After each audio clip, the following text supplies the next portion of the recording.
Dites-moi ce qui s'est passé dans le Fold. Quelle est la chose qui vous a sauvé?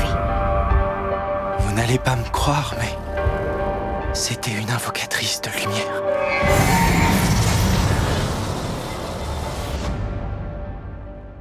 Bonjour à toutes et à tous, bienvenue dans le calendrier de l'Avent de Spoilers.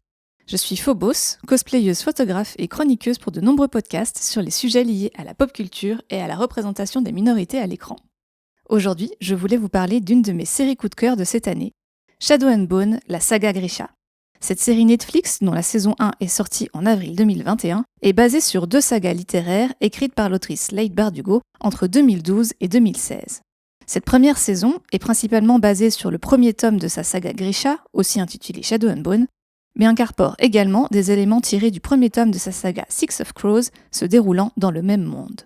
Shadow and Bone est une série de fantasy, parfois même qualifiée d'urban fantasy. Ainsi, loin des univers médiévaux à la Game of Thrones, elle mélange surtout des influences technologiques et esthétiques du XVIIIe et XIXe siècle à un aspect fantastique propre au genre de la fantasy. Car dans ce monde en guerre, la magie est bien présente. Que ce soit à travers les pouvoirs que de nombreuses personnes possèdent et qui sont largement exploités par le complexe militaire local, ou à travers l'existence d'un mystérieux No Man's Land coupant le continent en deux et dans lequel vivent des créatures maléfiques impossibles à détruire. Ça, c'est pour le pitch global, mais le vrai point fort de Shadow and Bone, c'est sa galerie de personnages.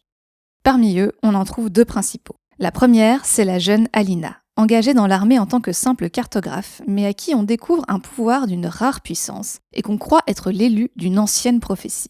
Grand classique de la littérature de fantasy, le thème de l'élu est ici exploré avec quelques twists, car Alina se refuse à l'assumer, et surtout, elle va être confrontée à un deuxième personnage principal, Casebreaker.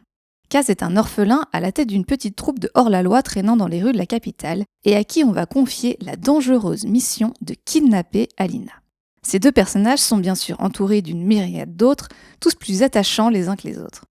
Ainsi, malgré quelques clichés inhérents au genre, la série arrive bien à équilibrer des séquences quasi horrifiques avec des personnages malicieux, drôles et charmeurs, empruntant aussi bien aux films de braquage qu'aux drames romantiques.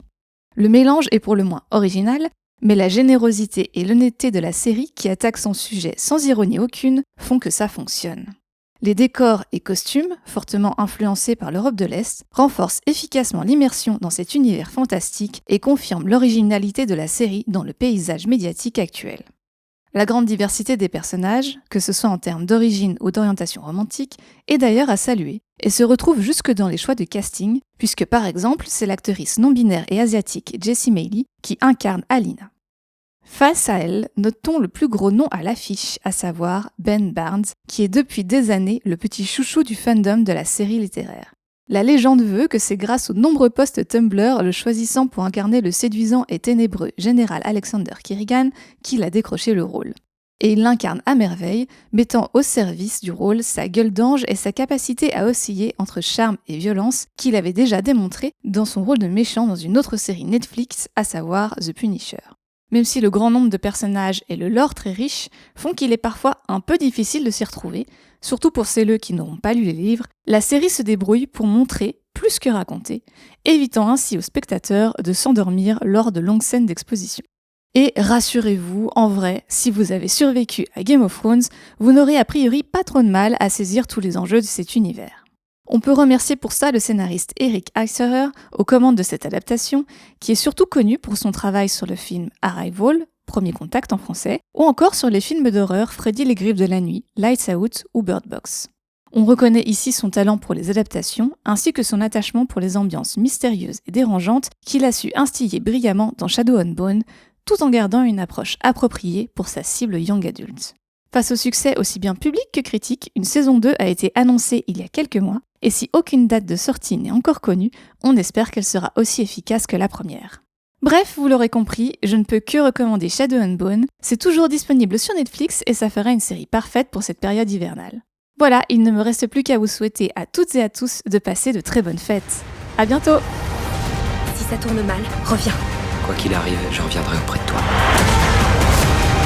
Combien de balles? Pas assez, je crois. Elle prendra conscience qu'elle n'a qu'un seul égal, qu'il n'existe pas de gens comme nous et qu'il n'en existera jamais. Vous n'avez absolument aucune idée du rôle que vous avez à jouer pour le pays. Alina!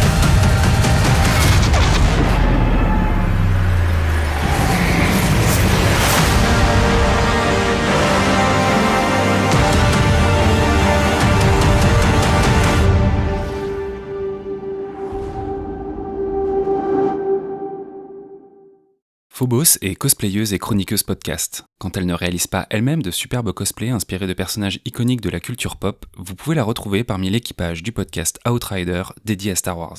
Elle y porte un regard engagé, mais ne manque pas d'aborder pendant son fameux Point Phobos l'actualité des parcs d'attractions de la saga. Elle entre aussi parfois sur le ring d'Actionneur, le podcast qui décrypte les blockbusters d'action. Retrouvez tout l'univers tantôt magique, tantôt mystérieux de Phobos et l'ensemble de ses podcasts sur son site en description.